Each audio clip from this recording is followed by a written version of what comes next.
It is time for some real education with Nikolai Gogol, the great Russian novelist, born about 1809, died about 1852. It was a great book that he wrote, kind of a different book for him to have written, called Taras Bulba, which is a beautiful, sweeping account of life on the plain for the Cossacks, actually made into a movie starring Yul Brynner. Whenever there was a Cossack that you needed, or a Siam king, it was always Yul Brynner. Anyway, Nikolai Gogol Week on the Dr. Duke Show, where we look at this really influential writer who inspired writers like Dostoevsky. So take a look at our quote for the day from Nikolai Gogol.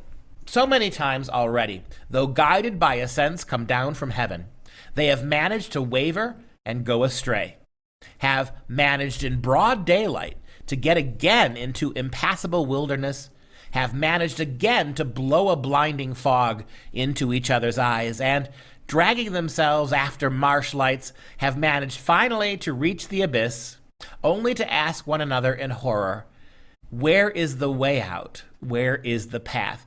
And what a wonderful description of how a country, a city, an individual gets lost, right? So many times already, though guided by a sense come down from heaven, we should know God gave us enough common sense to avoid what is going to destroy and level. Somehow, in spite of that, go back to the quote, we have managed to waver and go astray. We know what communism is. We know what socialism is. We have seen it. We have common sense given to us by God.